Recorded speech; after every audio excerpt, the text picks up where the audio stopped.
That is, until I had had enough. Both Toby and my mother showed up late one night and began pounding on my door and screaming that I was an ungrateful and useless son and started destroying things outside my house. I had been expecting them to show up and had bought a taser gun. As quickly as I could, I opened the front door to my house. When they saw me with a gun, they started running. But I chased after them and tased them both. By the time they were recovering, the police had shown up and they were finally able to arrest them.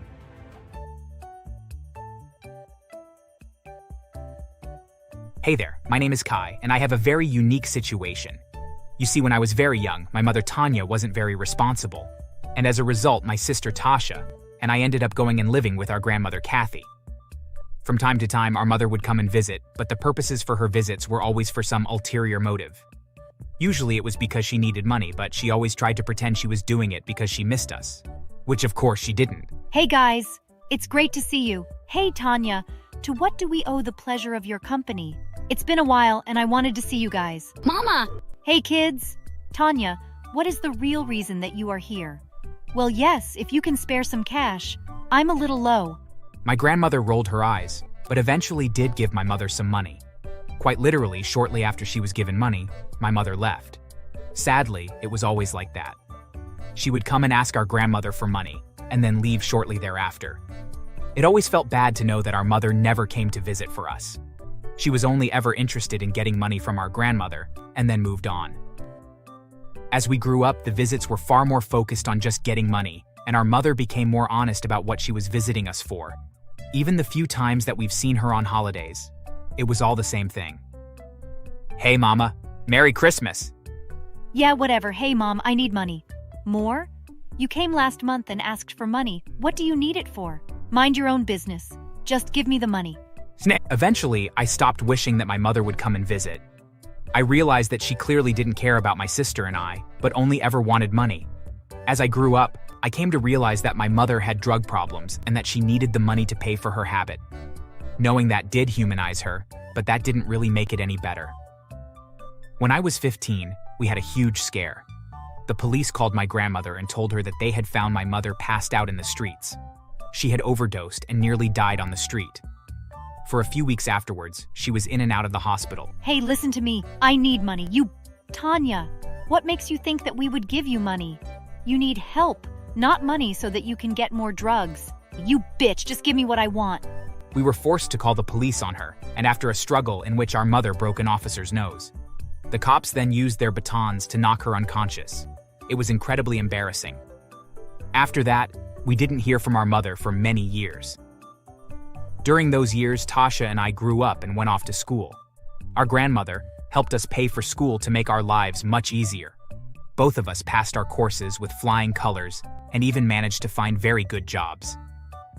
Once we were doing well for ourselves, we moved out, but we would visit our grandmother often. One day, though, we went home and found our grandmother had passed away. She had had a heart attack in the middle of the night and passed away. We were heartbroken, but we had always known that this would happen one day. Luckily, she had told us what she had wanted, and so we were able to make preparations for her service very easily. Her funeral was beautiful, and many people came to mourn her passing. A few days after the funeral, our grandmother's lawyer contacted my sister and I and asked us to come to his office to hear the reading of the will. Honestly, we had always known that our grandmother had some money, but we never imagined that she would be loaded. Apparently, our grandfather had owned several businesses when he was younger and had sold them and put all that money into investments that he and our grandmother lived off of until they had both passed away. At any rate, now that she had passed, our grandmother had her lawyer divide them up equally and give half to each of us, along with a couple of properties. Both Tasha and I were blown away. We weren't exactly poor, but this inheritance easily made our lives 1,000 times easier.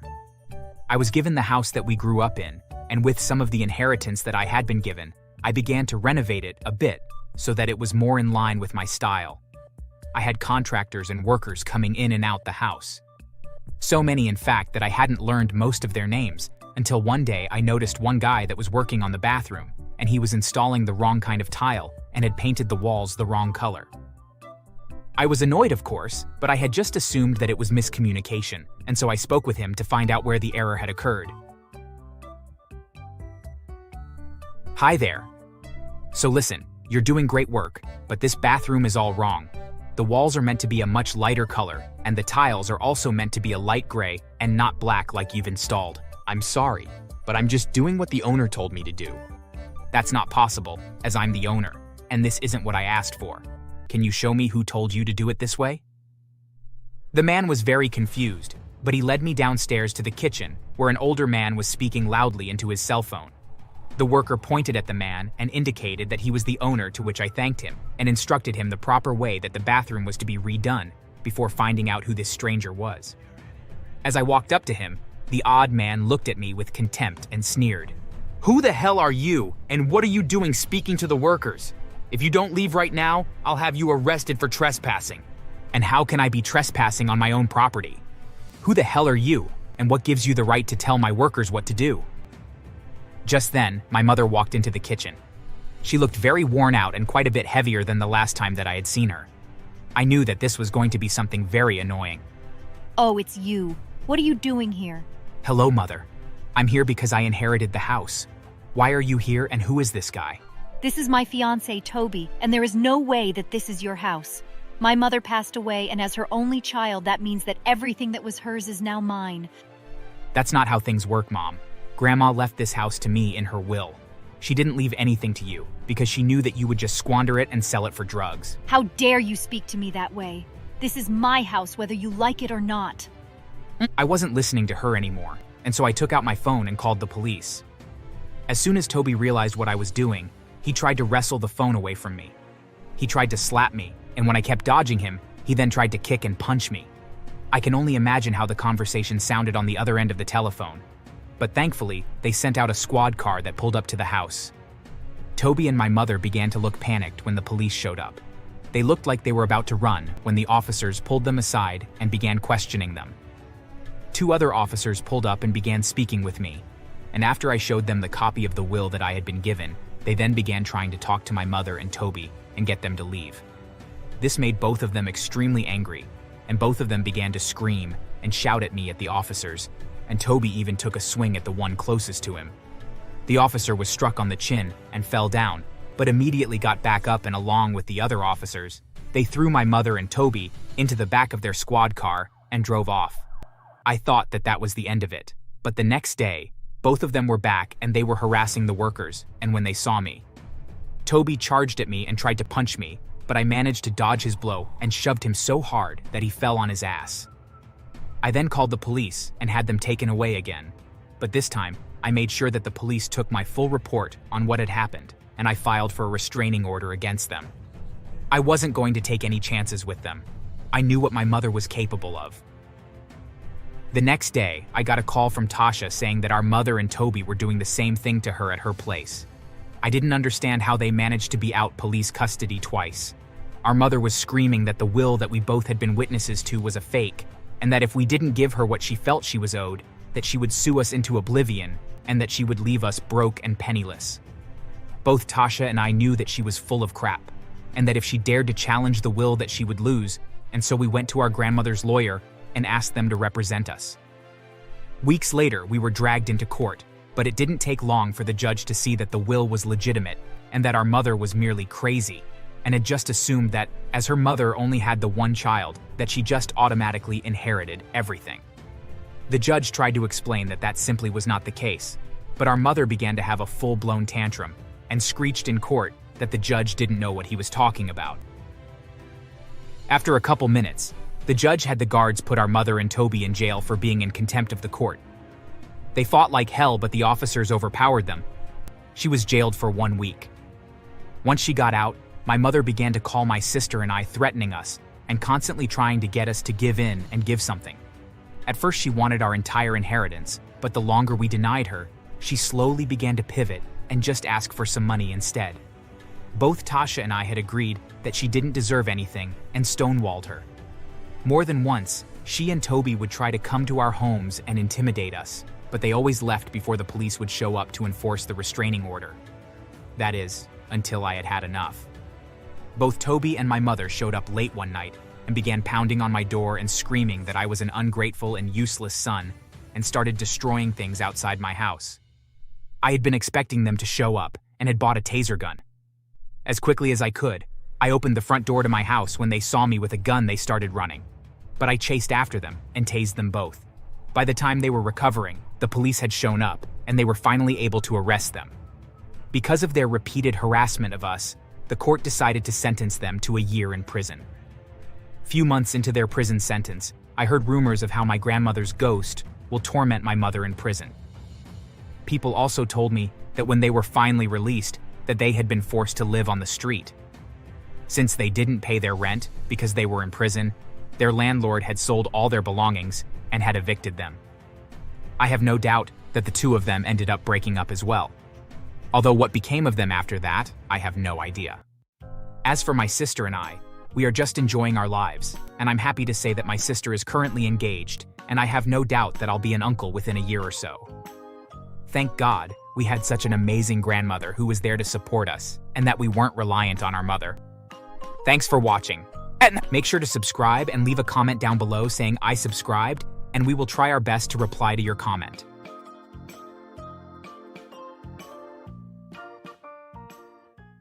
Explain what? I had no idea what was happening. My mom stepped forward. She was in tears, and there was zero kindness in her voice. Lily told us everything, Caleb. How you taught her to take care of herself and watched her do it while calling her a big girl. How could you? You assaulted her, you monster. It felt like the room was spinning. I couldn't believe what I was hearing. My heart pounded as I tried to explain. No, that's not what happened. I never touched her. I just showed her how to bathe herself, made sure she was safe. She's 6. I was being careful. But they wouldn't listen. Derek broke free, punched me while I was on the floor. You're lying. You think we're stupid? My daughter wouldn't make this up. You weren't teaching her how to bathe, you animal. Sarah sobbed, clutching a tissue, while my dad shook his head in disgust. We trusted you, Caleb. You were family. How could you? My aunts and uncles joined in.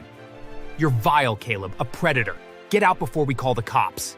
I tried to speak and beg them to hear me, but my words drowned in their shouts.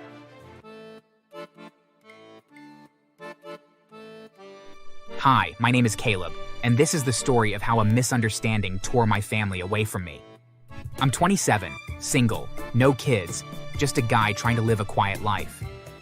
My niece Lily was the brightest part of it. She's 6, my older brother Derek's daughter, and she adored me. I was her Uncle Kay, the one she'd begged to see every chance she got. When her school holiday rolled around last summer, she pleaded to spend it with me. Derek and his wife Sarah agreed, and I was thrilled. I brought Lily to my small apartment, ready for a month of fun. Lily was a ball of energy, always giggling, always curious. I set up a little room for her with a unicorn bedspread and stuffed animals. But I was careful. She was a girl, and I wasn't her dad. I never bathed her myself. Instead, I'd stand outside the bathroom door, showing her how to wash her hair or scrub her arms, cheering her on. You're a big girl, Lily. Look at you taking care of yourself. She'd beam, proud of her independence. I'd watch to make sure she was safe, then let her dress in private. It felt right and responsible. We spent the rest of the time building forts, watching cartoons, and baking lopsided cookies. When the month ended, I drove her home, her arms wrapped around my neck as she begged to come back soon. Everything was fine for a while. I went back to my job at the auto shop. Then, 3 weeks later, my phone rang. It was my mom, Linda. She sounded so harsh. Caleb, get to our house. Now. I thought something was wrong. Maybe someone was sick. I rushed over in fear. When I walked into my parents' living room, the air was thick with tension. My whole family was there. My parents, Derek, Sarah, my uncles, aunts, even cousins. They looked like they could eat me raw with their angry faces. Before I could speak, Derek lunged at me, his fist slamming into my jaw. You sick bastard! How could you do that to my daughter? Pain exploded in my face. I stumbled back in shock as my uncles dragged Derek off while screaming at him. Calm down, Derek. Let him explain. Explain what? I had no idea what was happening. My mom stepped forward. She was in tears, and there was zero kindness in her voice. Lily told us everything, Caleb. How you taught her to take care of herself and watched her do it while calling her a big girl. How could you? You assaulted her, you monster. It felt like the room was spinning. I couldn't believe what I was hearing. My heart pounded as I tried to explain. No, that's not what happened. I never touched her. I just showed her how to bathe herself, made sure she was safe. She's 6. I was being careful. But they wouldn't listen. Derek broke free, punched me while I was on the floor. You're lying. You think we're stupid? My daughter wouldn't make this up. You weren't teaching her how to bathe, you animal. Sarah sobbed, clutching a tissue, while my dad shook his head in disgust. We trusted you, Caleb. You were family. How could you? My aunts and uncles joined in. You're vile, Caleb, a predator. Get out before we call the cops. I tried to speak and beg them to hear me, but my words drowned in their shouts. My cousin Jenna spat at my feet as I stumbled toward the door. You're dead to us, you pervert. They shoved me out, slamming the door behind me. I stood on the porch, my heart shattered. My family, the people I'd loved my whole life, had turned on me without a question. The days that followed was nothing but me drowned in sadness. Whenever I returned home from work, I felt so sad and lonely. I couldn't eat, couldn't sleep. The accusations spread like wildfire. Derek told everyone that wasn't present at the meeting, from our other relatives to neighbors, even my coworkers. My phone stopped buzzing with friendly texts. Friends I'd known since high school ignored my calls. My boss called me in one day and fired me. I'm sorry, Caleb, but we can't have this kind of talk around the shop. You're done. Please, leave my company. I was jobless, friendless, familyless. I tried reaching out to Derek, hoping he'd listen, but he threatened me. Stay away, or I'll make sure you rot in jail. I wrote to my parents, pouring out my truth, but the letters came back unopened. I even tried calling Sarah, thinking she'd at least hear me, but she hung up the second she heard my voice. The town turned hostile. I'd see my cousins at the grocery store, and they'd glare at me, whispering "predator," loud enough for others to hear. Once, an old neighbor spat on my car as I drove by. I'd walk past my parents' house at night, hoping for a sign that they'd reconsider, but the lights were always off and the curtains drawn. One evening, I saw Lily playing in the yard. I waved at her, desperate for her smile, but Sarah yanked her inside, slamming the door. I couldn't stay. The weight of the everything was crushing me. I packed what little I had and moved to a city 3 hours away, renting a dingy studio apartment. I found work as a janitor, the kind of job where at least no one asks questions. But the isolation was saddening. I'd lie awake, replaying that night at my parents' house, remembering the hatred in their eyes. I started drinking to quiet the pain, but it only made the nightmares worse. I was at my complete lowest. I was going broke because I'd exhausted my savings and was barely able to eat well. That's when I met Rosa, a cashier at the corner store where I'd buy my booze. She noticed the way I avoided eye contact and the slump in my shoulders. You look like you're carrying a storm, Caleb. Want to talk about it? I brushed her off at first, but Rosa was persistent. Over weeks, I told her everything. She listened and never judged me. She pushed me to get help, to fight for myself. With her encouragement, I quit drinking, started therapy, and found a better job as a warehouse stocker. I began to rebuild, but the wound was raw. I swore I'd never forgive my family for believing the worst of me. One day, 6 months after I left, my phone rang. It was my mom. I was shocked to get her call because none of them had bothered to check in on me since I left town. Caleb, we were wrong. Lily didn't mean it like that. We just discovered that we misunderstood her words. She explained that Lily had been talking to her teacher, proudly describing how Uncle K taught her to be a big girl by bathing herself.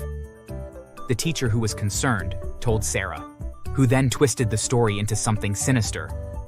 When they questioned Lily further, she clarified it, confused by their panic. She'd only meant I helped her learn and only watched to keep her safe. We're so sorry, Caleb. Please come home. We miss you. I laughed. Home? That word meant nothing now. I hung up. The others began contacting me since I refused to receive my mother's apology. I got texts from Derek, voicemails from my dad, even a letter from Sarah, all begging forgiveness. I deleted them, one by one. They didn't get to erase the months of pain and the nights I'd sobbed alone with their flimsy apologies. They kept trying. Derek showed up at my workplace one day. I'm so sorry, bro.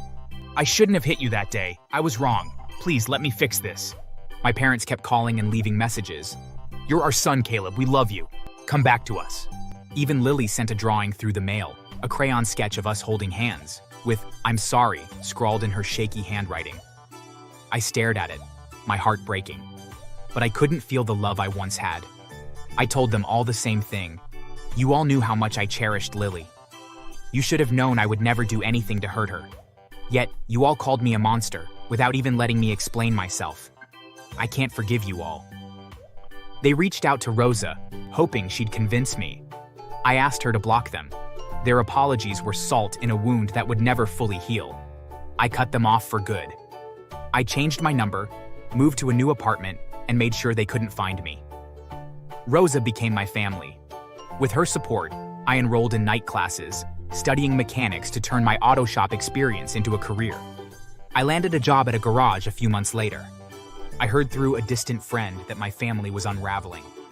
Derek and Sarah fought constantly, guilt straining their marriage. Lily was in counseling, struggling with the fallout of her words. My parents aged overnight. Their house went quiet, and their joy disappeared since the whole family were living in guilt. I didn't care. They'd chosen to believe a lie, and I was done paying for it. 2 years later, I was at a car show, showcasing a restored vintage truck I'd worked on, when I saw my mom across the lot. She looked so weak and sad. She approached, holding a photo of me and Lily. Caleb, I'm begging you. We were wrong. You're my son and I can't live without you. You might still consider me as your son, but you stopped being my mom when you chose a lie over me. You couldn't even trust your child. I've been nothing but obedient and respectful ever since I was a child. Yet one misunderstanding was enough for you and the rest of the family to cast me away. I don't have a family anymore. She cried and tried to reach out for me, but I stepped back. My mom kept trying to reach me, showing up at my shop or apartment, always holding a photo of Lily, as if I'd automatically forgive them if I saw Lily. Each time, she'd beg with tears in her eyes. Caleb, Lily misses you. We all do. Please give us a chance, will you? Forgive us, please. It's been years. You should forgive us already. Have I not begged enough?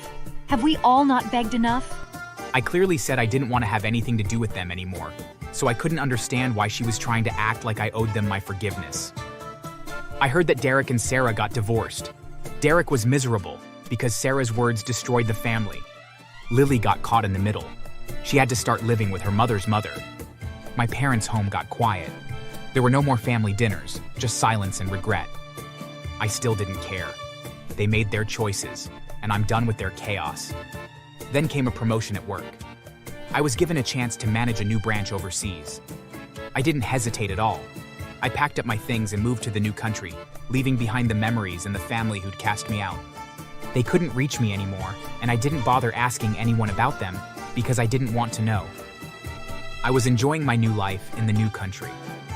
Even though the trauma from what happened made me refuse to associate with female kids, I was living a better life. Rosa and I still talk regularly, as she's my closest friend. Sometimes, I still think of Lily. I hope she finds peace, but I can't be her savior. I wished things happened differently, but it didn't. And all I could do was wish my favorite niece all the best from afar. Thanks for watching.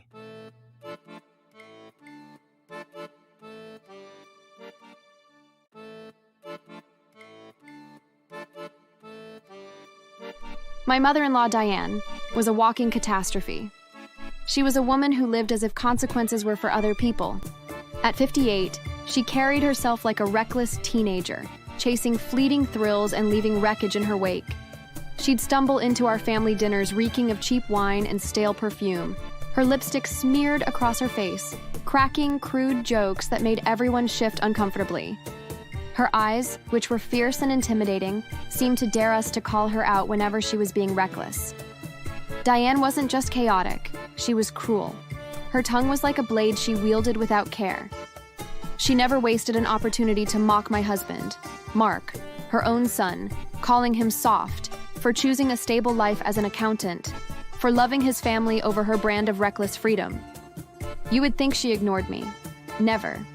To me, she was more venomous, always sneering at my career as a graphic designer, saying I was wasting my looks behind a computer screen, as if my worth lay in my appearance. But her cruelty was crazier with our son, Ethan, who's autistic. Diane called him weird to his face, dismissing his sensory needs as tantrums. She'd roll her eyes when he flinched at loud noises or clung to his routines, as if his struggles were a personal affront to her. Diane's irresponsibility wasn't just limited to words. Years ago, she stole $2,000 from Mark's savings, money he'd set aside for a down payment on our first home.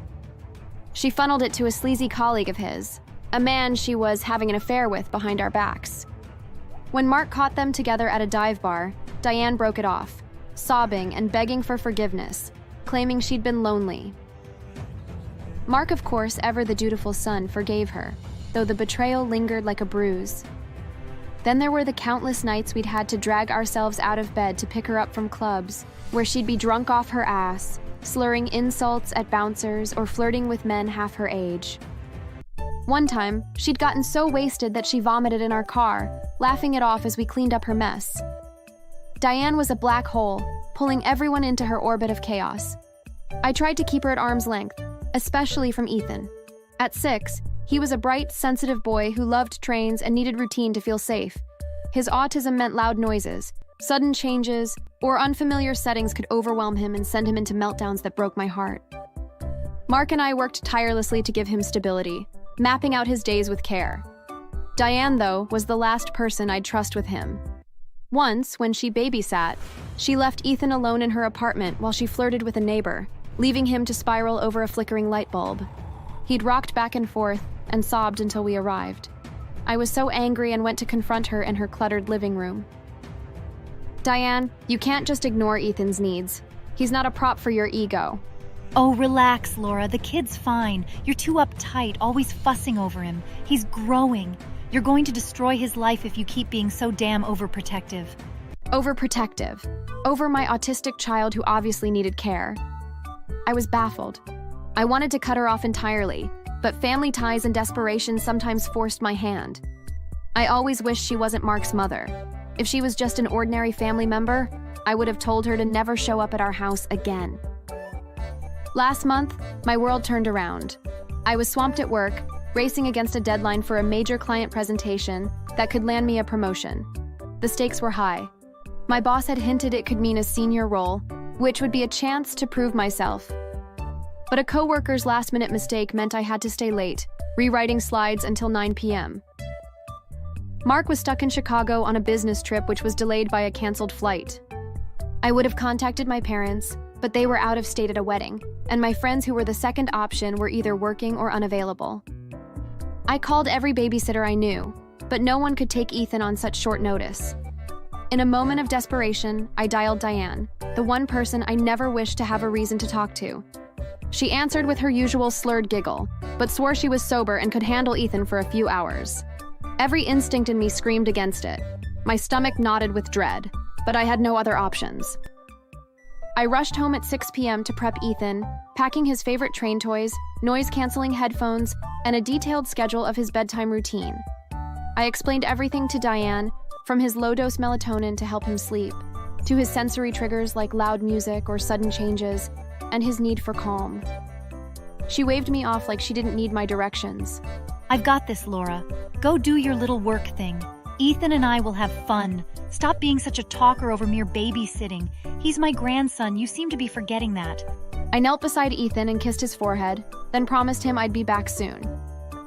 I left with a heavy heart because I couldn't fully trust Diane to be alone with my son after the bullshit she pulled before. At work, I couldn't focus. My fingers kept trembling as I edited slides. I was checking my phone every 10 minutes. Diane sent one blurry selfie of her and Ethan, but I noticed he was looking anxious. His shoulders were hunched and she was grinning and holding a glass of something dark, which I assumed was wine. I tried to call her, but my calls to her went unanswered. By 8 p.m., I had begun panicking. I finished the presentation early. My boss kept praising my work, but I barely heard her because all I could think of was my son. I sped home, my mind racing with worst-case scenarios. When I finally walked into my house, I could immediately tell that wrong. The living room was dark, and the TV was blaring a trashy reality show Diane loved. Ethan was alone, slumped on the couch, his eyes half open, his breathing slow and uneven. His train toys were untouched, and his headphones discarded on the floor. Diane, of course, was gone. My heart almost stopped. I rushed to Ethan and shook him, calling his name loudly, but he barely stirred. Terror immediately gripped me as I realized that Ethan wasn't just asleep. Something was horribly wrong. I dialed 911, my voice shaking as I explained that my son was unresponsive. The operator instructed me to stay calm and check his pulse, which was faint, but at least it was there. I scooped Ethan's small and limp body into my arms and carried him to the car, buckling him. I didn't know when I burst into tears. I was so scared and hoping that nothing too severe was happening to my son. The ambulance met us halfway, and the paramedics took over as I stammered what little I knew. At the ER, they rushed Ethan into a bay, and I watched the doctors bark out orders. I stood frozen, clutching his train toy as they ran tests. After what felt like hours, a doctor finally approached me with a grim face. Mrs. Carter, your son was given a high dose of zolpidem, which is a sedative that is far too strong for a child. We've pumped his stomach and he's stable, but if you'd arrived later, he could have stopped breathing. Zolpidem. I knew what it was. It was Diane's sleep medication, which she popped like candy. I almost lost my balance. I didn't know where she was, or why she'd done this, but the truth was that she'd drugged my son. I called Mark. I couldn't stop crying as I explained. He booked the next flight home, and I could tell from just his voice that he was so mad. I sat by Ethan's bed, stroking his hand and watching his small chest rise and fall under the hospital blanket. He looked so fragile. I whispered apologies to him, hating myself for trusting Diane. Mark arrived at dawn. He looked so exhausted and angry. We stayed with Ethan, taking turns holding his hand as he slowly woke up. I was so happy that my son survived it. The doctors assured us he'd recover fully, but I was traumatized. I still didn't know where Diane was or why she'd abandoned him. The police came to take my statement, and I recounted everything to them. They promised to track her down. The next day, while Ethan was resting, I checked my phone and saw a notification that stopped my heart. A video was circulating online. In the video was a naked and disheveled Diane in a hotel room, cowering as a furious woman screamed at her, calling her a homewrecker and worse names. From the comments and reposts, I got to know that the woman was the wife of the man Diane had gone out on a date with. The woman had caught them together and filmed the confrontation, exposing Diane's shame to the world. The internet was merciless. There were different memes and disrespectful comments toward Diane. People called her a drunk grandma. Another called her a pathetic cougar. Mark's phone buzzed with calls from friends and family. Some were concerned, others were horrified. After he watched the video, he looked so ashamed. God, I hate her so much. She's not my mother anymore. I can't believe I ever defended her. I felt no pity for Diane. Her humiliation was self-inflicted, but it didn't erase what she'd done to Ethan. 2 days later, Ethan was discharged. We brought him home, feeling so grateful and happy to see him safe. But when we walked into our house, I was shocked to see Diane was there, sprawled on our couch with a suitcase at her feet. She looked up with pleading eyes. Laura, Mark, please help me. I can't go out there. Everyone's laughing at me over that video. I need to hide here, just for a while. You'll let me, right? Mark looked so angry. How dare you? You drugged my son, your own grandson, to sneak off for a stupid date. You left him alone, barely alive, and you're here whining about your reputation? I hate you. You're not my mother. You're nothing to me. Diane's looked so sad, yet she didn't apologize or acknowledge what she did to Ethan. She turned to me. I'd never seen her look so desperate. Laura, you get it, right? You're a woman too. You should understand what this embarrassment means for me. I can't go out there. Tell Mark to let me stay. I was so angry that I didn't know when I stepped forward and slapped her hard. She looked so shocked as she held her cheek. That's for what you did to Ethan. You drugged my son, you selfish, disgusting woman. You don't get to hide here. You don't get forgiveness. Mark grabbed her suitcase and flung it out onto the porch. He shoved her toward the door, ignoring her silly sobs. She kept begging us to reconsider. But of course we didn't. We pushed her out and locked our door. She kept hitting the door, so I was forced to call the police and reported her trespassing. The police came and they took her away while she was still wailing about her ruined life. After that, Mark made it clear to everyone that Diane was no longer part of our lives. He told them she was dead to him and that no one should bring her up to him again. As expected, no one argued. Her reputation was in tatters, and her name was synonymous with scandal and neglect. Even those who'd once pitied her washed their hands of her. Mark and I vowed to protect our son. We were even more scared after what Diane did to us. Thankfully, she's locked in jail now. Her absence is such a relief to me and my family. While in prison, the other inmates eventually found out that Diane was the grandmother who had drugged her autistic grandson. From that moment on, they began forcing her to do all their errands. Whenever she complained, the guards turned a deaf ear. She was made to do their laundry, carry their food, and serve them like a servant. Eventually, Diane was released, but finding a job was nearly impossible. Her criminal record and viral scandal made employers slam doors in her face. With money tight and desperation creeping in, I later heard rumors that she was caught shoplifting. Apparently, the store manager had already been losing a lot to shoplifters and decided to press charges. Diane was sued, lost what little she had left, and was sent back to jail, right where she belongs. Thanks for watching. One Christmas, we were both given presents. Angel unwrapped a shiny new tablet, while I received a pair of worn-out headphones and a few old books. I could tell from the look on Angel's face that she was thrilled, and as she hugged her new tablet, I tried to force a smile, even though my gift felt like a slap in the face. Oh, Angel, you seem to like your gift. Come here and show us how it works, darling.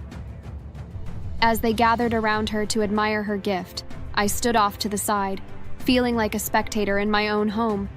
It wasn't just material things either. When Angel had school events, my parents would be there, front and center, cheering her on.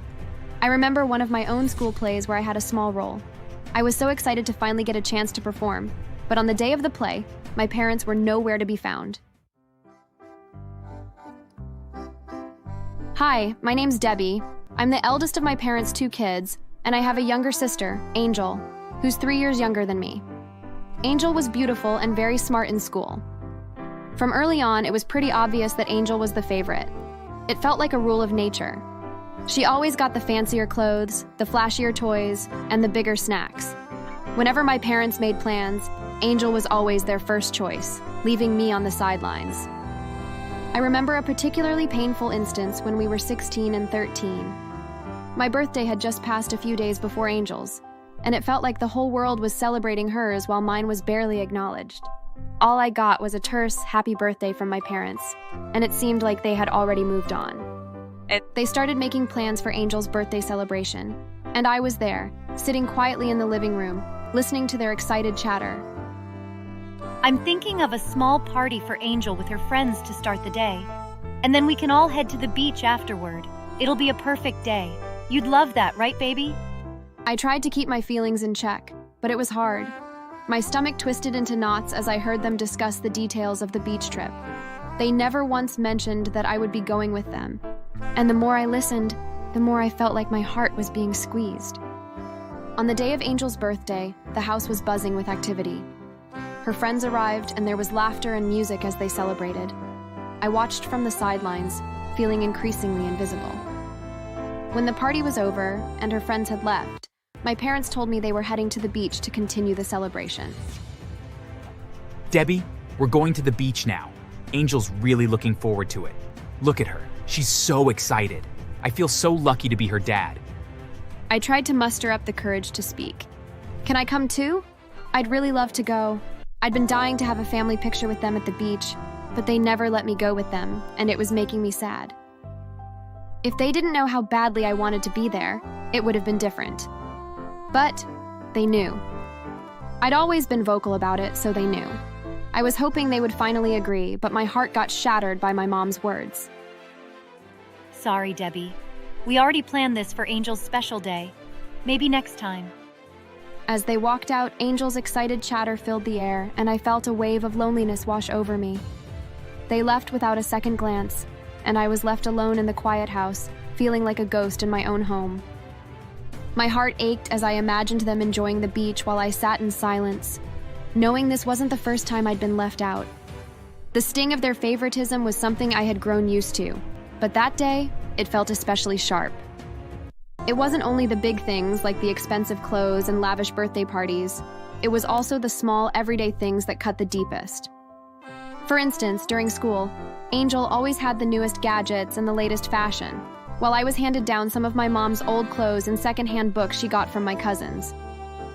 When Angel flaunted her latest smartphone or a designer bag, I was still using my outdated stuff, and no one seemed to notice or care.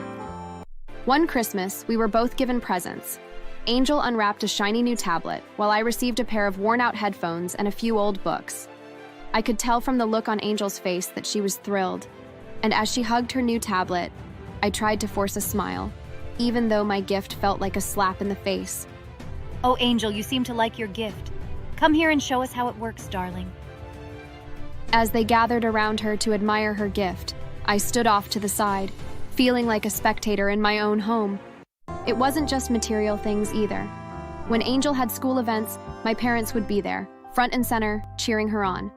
I remember one of my own school plays where I had a small role. I was so excited to finally get a chance to perform, but on the day of the play, my parents were nowhere to be found. When I got home, I was in tears. I was so angry about them missing it. Even as I was crying, they seemed so nonchalant. They didn't apologize until I began to yell at them. Why are you getting so worked up over this little issue? You know how busy we are, Debbie. Quit being a child and under us. I was taken aback by how he suddenly began yelling at me. My mom quickly stepped in and held him to calm him. We'll make it up to you, Debbie. But that making it up never came. In fact, after that day, they pretended to have forgotten about the whole issue. When it came to chores or responsibilities at home, Angel would often be spared from doing the less pleasant tasks. I'd be the one scrubbing the floors and washing dishes while Angel lounged on the couch, watching TV or playing games. If I complained, my dad would say, "You're the older sister. It's your job to set an example." The way they treated us on vacations was another clear sign. Whenever we went on family trips, Angel always got the best room or the best seat in the car. I was often stuck with the least comfortable arrangements just as long as Angel was happy. And then there were the times when my parents would make plans and deliberately leave me out. They'd discuss their weekend plans, and if I showed interest, they'd dismiss it with a quick, "Oh, it's just a family thing for Angel's benefit." I was always the odd one out, left behind while they enjoyed time together as a family. All of these little things added up, creating a constant reminder that no matter what I did or how well I behaved, I would never be able to measure up to the gold standard that was Angel. Favoritism was a part of my everyday life, and no matter how much I tried to blend into the background, the disparities never ceased to sting. Well, it continued that way as we grew up to become young ladies. I moved out of my parents' house right after my 25th birthday. 2 reasons. 1, I didn't want to face any more favoritism display. 2nd was I needed my privacy. I was dating Max, the son of the wealthiest businessman in the city. I'd met him after a meeting once, and we'd connected instantly. We were only friends for a few months before we began dating. Max was the best thing I'd ever had. He never made me feel unloved and spoiled me in every way possible. In fact, the house I'd moved into, he bought it for me as my birthday gift. According to him, he'd been wanting to do it, but never found the right opportunity until my birthday. I ensured it wasn't one-sided. In every way I could, I also made sure to be there for him. We both loved and appreciated each other. On the night of Max's 30th birthday, which was 4 months after my 27th birthday, he proposed to me. That was 2.5 years after we began dating. I was so happy and wasted no time in agreeing to marry him. 2 days after our engagement, he took me to his parents. To my surprise, they were both humble people, despite how wealthy they were. Contrary to stories I'd heard about how rich people were to people like me who weren't born rich, Max's parents were different. His dad kept showing praises to me for how beautiful and intelligent I was. As for his mom, she refused to let me out of her sight. In the days that followed, she would bring me along with her for shopping, send me flowers randomly, boast about me to her friends, and never failed to give me words of encouragement every time I had to attend a meeting. Her husband was the same. He would randomly call to check in on me, send me food from any new restaurant he tried, since we both had a thing for trying new places. They were both doing everything I wished my parents did instead. I got promoted a month after my engagement, and my company was hosting a party to celebrate all promoted workers. I'd invited my parents to come watch me, but they refused because they had to go somewhere more important with Angel. It turned out that the three of them went over to spend time with my grandparents and didn't take me along. I was so sad, but Max was there to make me feel good. On the day of the party, his parents showed up for me. His mother had even given a speech for me, showering praises and nice words on me. I was moved to tears as I imagined my mom doing that instead. After the party, I hugged the woman and thanked her nonstop. Max wanted us to get married after 2 months of being engaged, so I finally decided to take him to my family. They'd accepted him warmly, and I was excited.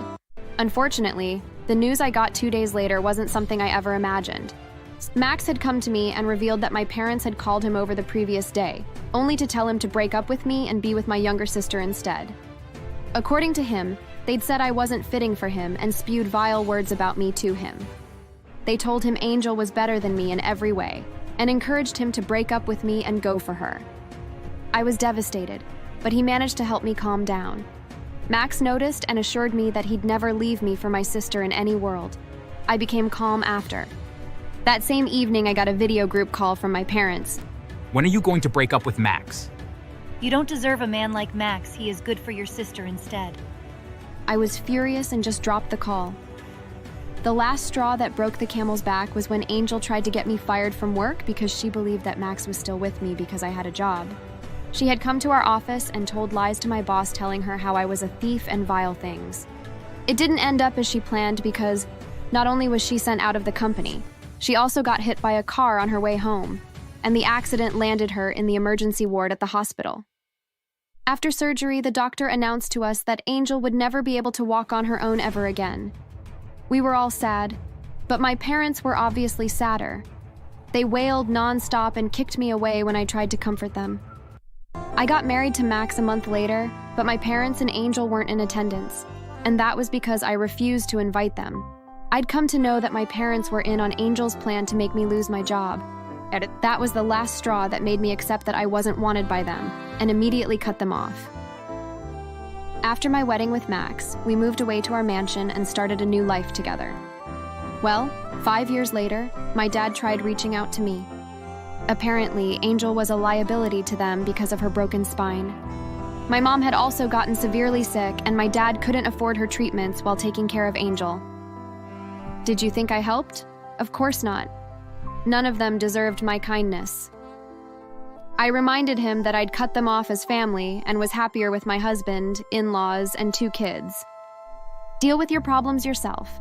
Or better still, ask your lovely daughter to assist you. Oops, I forgot she's crippled and useless now.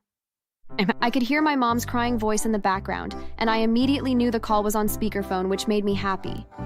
After taunting him enough and warning him to never try reaching out to me or my family, I ended the call and blocked his line. A year later, I heard that my mother had died from her illness. I never attended her funeral, and my dad was devastated. He was now stuck with the responsibility of taking care of my sister, barely surviving on his pension. He had to get a part-time job as a janitor at a nearby school. It's what they deserved, and I regret nothing. In fact, I'm quite happy at Karma for helping me. I'd have made them suffer more. Nevertheless, Karma did a great job. Thanks for watching. Make sure to subscribe and leave a comment down below saying I subscribed, and we will try our best to reply to your comment.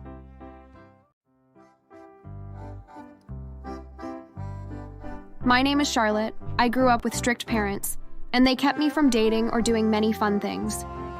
I was expected to study hard to achieve their dream of being a lawyer. I wanted to do art, but I never told them that. If my dad ever caught me with my sketchbook, I would have to lie. What is that? I closed the book and made a big deal out of sighing. My school needs me to do a stupid art project. It's about multiculturalism, and it's a shared unit with language and literature, so I have to do it, or I fail that subject. My dad frowned. It's okay, Dad. I just need to do it to pass my exams. So long as you don't let this pansy stuff affect your real classes? I assumed from this that the main thing my parents wanted was me to grow up and have a good job and a white picket life. Turns out they put far too much emphasis on the white part. And it's not just that they wanted it for me, it's that they were willing to go to incredible lengths to ensure I lived the life they wanted. When I was young, Their control came in fits of forced classes and behavior monitoring. As an adult, it came in the form of check-ins and guilt trips. After everything we've done for you, you still haven't graduated law school? We thought, after all those years and all that money we invested, you'd have graduated early and made us proud. But instead, you're taking your time. Dad, law degrees are hard. It was even harder when I was balancing law with art and working on the side to pay for the art. I had also started seeing a boy called James. He was sweet, funny, strong, and I met him in my art class.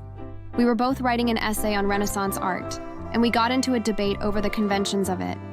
It's not so much about the conventions as it is the time. That's like saying Gothic literature isn't about nature and the supernatural. Just that, so long as it's written in the 1800s. That's what I'm saying. You can't be serious. I'm not, but I love the way your face scrunches up when you're angry. It was love at first sight, and then love at every sight. No matter how angry he made me, and he did try to annoy me a lot, I still loved everything about him. In my final year of university, I decided it was time to introduce him to my family. I don't want to sound rude or assuming, my love, but your parents? Will they be okay with me? I don't know, I've never had a boyfriend before. And about me being black? Oh, goodness no. My parents wouldn't. They're strict and rigid, but they're not racist. At least that's what I thought. They'd never indicated they were racist before, but then we never had conversations about things like that. We never had conversations about anything, really, except my schooling. So, when we got to the house and my parents opened the door to see James, I didn't know what to expect. But whatever I thought would happen is not even close to what actually happened. My parents opened the door. Then, in a flash, my mother gasped and my dad grabbed me by the arms and dragged me inside. Are you lost? Dad? Not now, Charlie. There's a black man on our porch and I want to know why. Can we help you? We don't want to buy anything. I felt so stupid. It took me so long to recognize what was happening. When it finally clicked, I pulled away from my mom and dad and I stepped in front of James before he could react. This is my boyfriend. My father's face twisted with disgust. My mother let out a sharp laugh. Are you joking? This is some kind of phase, right? I held James's hand tighter. I had never seen this side of my parents, but I was ready to argue with them until the end of the day if it meant protecting James from their actions. No, I love him, and you'll treat him with respect. Dinner was an unmitigated disaster. Whatever they thought respect looked like, they were dead wrong. They made jokes that were as offensive as if they'd just outright insulted him. I thought you'd come to case the place. Ahaha. I wasn't sure if I should save my daughter or my wallet first. James is a very talented artist. He's already being put on display in galleries around town. Yeah, I've heard all about the diversity initiatives. I'm sure you agree when I say you wouldn't be getting that if you weren't black. I mean, why is it only racist when you're white? Dad, no. It's not like that. They didn't know who he was. They just saw his art and picked it. And besides, the diversity initiative is about leveling the playing field. We, as a society... Blah, blah, blah. I don't want to hear about this crap. I just want to have a nice family dinner. Tell you what, Daniel would have loved this. Oh yeah, he's your regular, hard-working man. You can trust him with your business as much as you can trust him with your daughter. Who is Daniel? He's my business partner's son. He's a good man, worthy of being in our family. And his father is a good man too. Wait, isn't Daniel's dad the guy you want that business contract with? That's neither here nor there. Except, I realized it was exactly here and there. They'd picked Daniel out for me, without consulting me, so that my dad could get ahead in his business. I was appalled, but I tried to stay upbeat. I wanted to take James and drag him out of there, but I gave my parents a final chance to redeem themselves. James's dad is a lawyer and his mom runs her own florist shop. They live in a really nice house out by the coast. They're really hardworking people. You'd like them. All paid for from our tax dollars, I'm sure.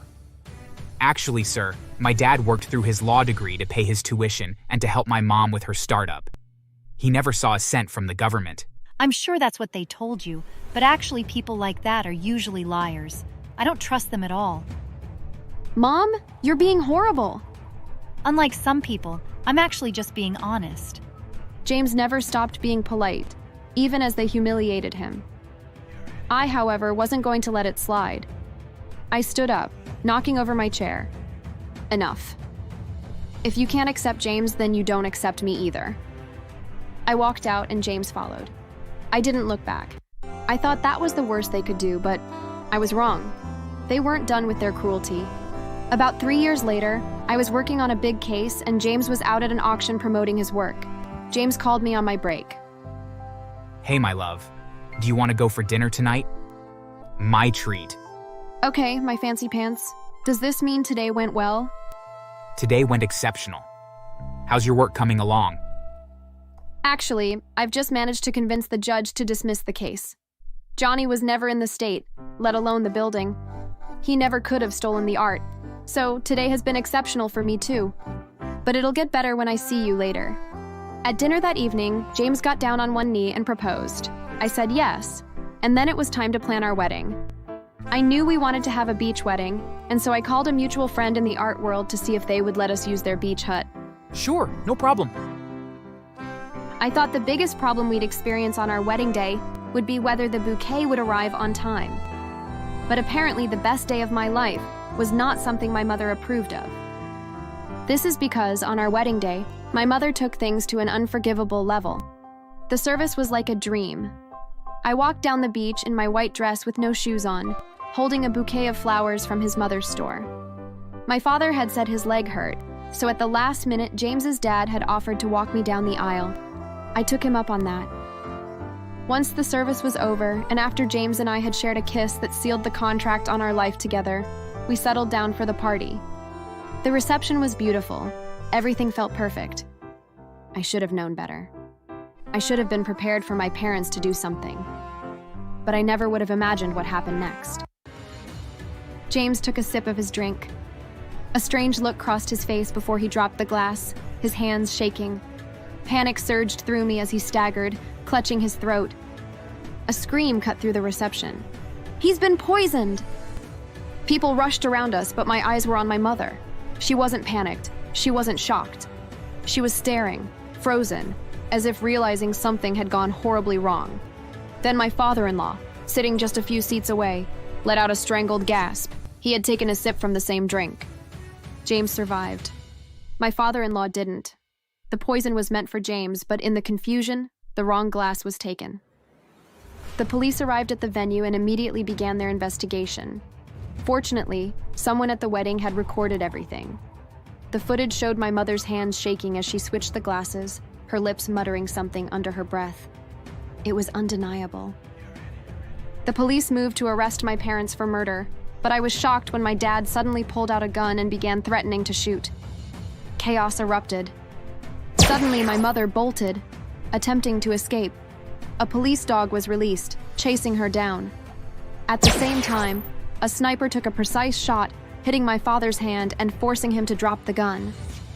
Both of them were arrested and sentenced to spend the rest of their lives in prison. But there was something else, something James hadn't told me. Before the wedding, my in-laws had tried to intimidate him. They assumed he would be weak, that a few threats and a beating would scare him away. What they didn't know was that James had been secretly taking karate classes for years. When they ambushed him, he fought back.